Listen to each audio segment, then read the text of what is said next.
अस्सलाम वालेकुम, you are watching pharma guide with doctor Deena Aslam. आज मैं डिस्कस करूँगी डिहाइड्रेशन को। रमज़ान चल रहे हैं, वाटर का इंटेक जो है वो इनफ नहीं हो पाता और उसके ऊपर से इतनी गर्मी, तो उसमें यूजुअली होता है कि हम देखने में बहुत आ रहा है आजकल स्पेशली कि बहुत ज़्यादा डिहाइड्रेशन हो जाती है। डिहाइड्रेशन होती क्या है, सिंपल वर्ड्स में हम कहें हमारी बॉडी को सफिशिएंट वाटर नहीं मिलता, either due to less intake of water या एक्सपेल जो है वाटर वो ज़्यादा हो जाता है आपकी बॉडी से। उसके डिफरेंट कॉजेज होते हैं, आइदर स्वेटिंग की वजह से, यूरिनेशन की वजह से, कोई मेडिकेशन ली जाए उसकी वजह से, तो डिफरेंट रीजंस की वजह से आपकी बॉडी से वाटर जो है वो एक्सपेल आउट हो जाता है। जब हमें साइन आता है हमारी बॉडी की तरफ से कि वी आर फीलिंग थर्स्टी, तो इट मीन्स कि हमारी बॉडी ऑलरेडी माइल्डली डिहाइड्रेटेड हो चुकी है। यानी कि when we feel thirsty that is not mean कि हमें लाइक सिंपल प्यास लग रही है हम पिएंगे and that will be enough. यानी उसका मतलब ये होता है कि आप डिहाइड्रेशन की तरफ जा रहे हैं, इसलिए आपकी बॉडी आपको एक सिग्नल दे रही है that you need to have water now. उसके अलावा अगर 1.5% वाटर कंटेंट भी हमारी बॉडी से लूज़ होता है या कम होता है, तो हमारी बॉडी हमें साइन एंड सिम्टम्स देना शुरू कर देती है।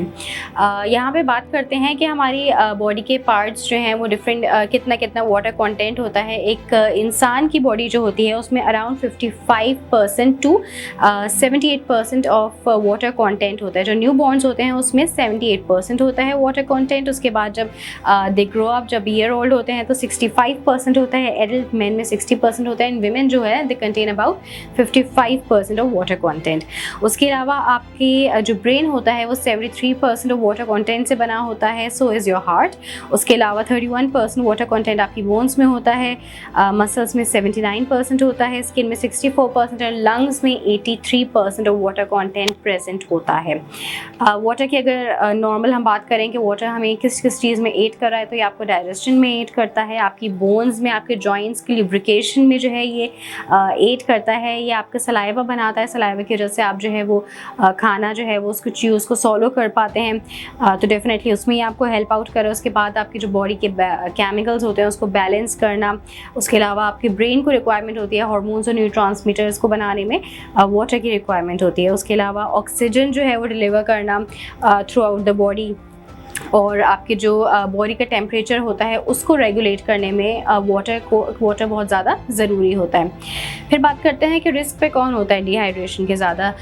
दो एज फैक्टर्स होते हैं। एक तो जो बहुत छोटे एज के जो बच्चे होते हैं, जो न्यू बॉर्न्स होते हैं, जो कि कम्युनिकेट नहीं कर पाते, जो बता नहीं पाते कि दे आर फीलिंग थर्स्टी, उनमें बहुत ज़्यादा रिस्क होता है कि दे में गेट डिहाइड्रेटेड और जो है पता ना चल पाए। सबसे जो कॉमन सिम्टम होता है इस चीज़ का वही होता है कि बेबी क्राइंग होने लगता है। दूसरी चीज़ ये होती है when they are crying they are not tears नहीं होते, that means they are dehydrated.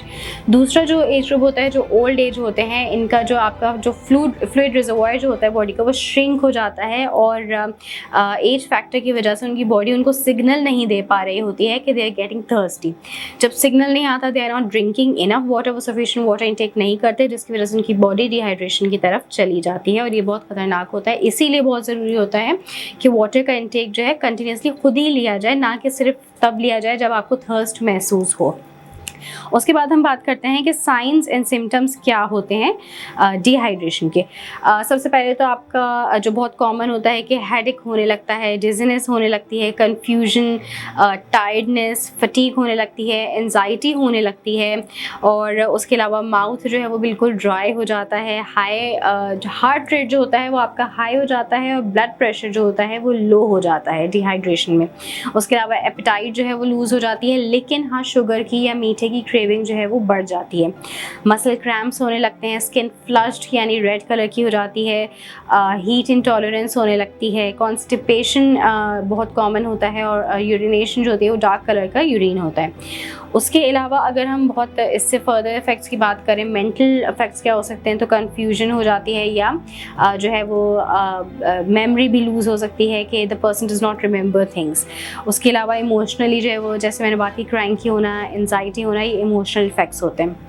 अगर हम बात करेंगे हमारी ब्रेन पे क्या अफेक्ट हो रहा है, बहुत नॉर्मल सी एक चीज़ होती है कि आपकी हाइड्रेशन की वजह से जो है ये ब्लड वेसल्स जो होती हैं आपकी ब्रेन की वो श्रिंक हो जाती हैं, जिसकी वजह से जो है वो हाई इनफ फ्लूइड लेवल जो है वो आपके ब्रेन तक नहीं पहुंच पाता, जिसकी वजह से मेमोरी और कोऑर्डिनेशन में जो है वो अफेक्ट होता है। दूसरी चीज़ आती है हार्ट की। हार्ट में ये होता है कि जब आपके हार्ट के पास इनफ वाटर कंटेंट नहीं होता तो उसके ऊपर प्रेशर बढ़ जाता है, जिसकी वजह से जो है वो हार्ट पे अफेक्ट हो जाता है प्रेशर बढ़ने की वजह से।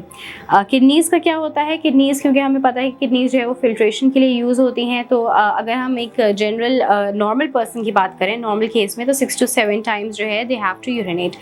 बट ये होता है कि जब आप डिहाइड्रेटेड होते हैं तो यूरिन जो है वो लेस होता है, जिसकी वजह से जो है वो किडनीज़ पे जो है वो अगेन एक प्रेशर पड़ता है और they may go to some severe conditions, kidney failures वगैरह भी हो सकते हैं अगर बहुत ज़्यादा डिलेड उसकी जो है ट्रीटमेंट हो।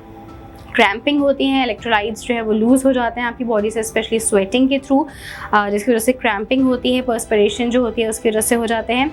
And you need to replenish your electrolytes as soon as possible. तो ये कुछ चीज़ें होती हैं, कुछ आपकी जो बॉडी पे इफेक्ट हो रहे होते हैं। हम अगर बात करें कि डिहाइड्रेशन किस किस वजह से हो सकती है, तो जैसे मैंने कहा कि इनटेक अगर कम हो, दूसरी चीज़ ये होती है कि अगर आप बहुत ज़्यादा एक्सरसाइज करते हैं तो you need to take water, enough water as well, otherwise sweating के थ्रू जो है वो आपकी जो है बॉडी से वाटर का जो है लॉस हो जाता है। उसके अलावा अगर आप मेडिकेशन ले रहे हैं, स्पेशली लाइक डायूरेटिक्स जो कि बॉडी से वाटर को एक्सपेल आउट करते हैं, तो उसके साथ साथ भी ज़रूरी होता है कि आप इस चीज़ का बहुत ख्याल रखें कि अगर आप खाली डायूरेटिक लेते रहेंगे और वाटर इंटेक आपका कम होगा, फ्लूइड इंटेक कम होगा, तो आप डिहाइड्रेट हो सकते हैं। अगर हम फ्लूइड्स की बात करें कि हमें हाइड्रेट होना है तो what fluids you should be taking, सबसे पहले तो water, simple water is the best thing for hydration. के बाद अगर if you are exercising a lot या आप कोई स्पोर्ट्स पर्सन है, आप स्पोर्ट्स जो है वो खेलते हैं, तो you need to take specific sports drinks जो कि स्पेसिफिकली इसी पर्पज़ के लिए होती हैं कि वो किस तरह से रिप्लेनिश करेंगी आपकी बॉडी को। उसके अलावा अगर हम बात करें कैफिनेटेड बेवरेजेस की, जो जिसमें आपके पास कॉफ़ी या टी आती है, तो वो आप ना लें because they lead to dehydration, वो आपकी बॉडी में वाटर कंटेंट को कम करते हैं। फिर आते हैं फ्रूट जूसेस या फ्रेश जूसेस जो होते हैं, इसमें इशू ये होता है कि ये कार्बोहाइड्रेट से लोडेड होते हैं और इसमें जो है बहुत ज़्यादा खतरा होता है कि स्टमक अपसेट हो सकता है। तो इट्स बेटर कि if you are dehydrated you should just go for simple water, बजाय इसके कि आप इन चीज़ों का इस्तेमाल करें। तो ये सिंपल एक डिस्कशन थी कि डिहाइड्रेशन होती क्या है और आपकी बॉडी को कैसे अफेक्ट कर रही है, और सिंपल से इसका कंक्लूजन ये है कि you need to take water as much as possible, और सिर्फ तब नहीं जब आपको प्यास लगे, because as I said earlier कि प्यास लगने का मतलब है कि your body is already going into dehydration.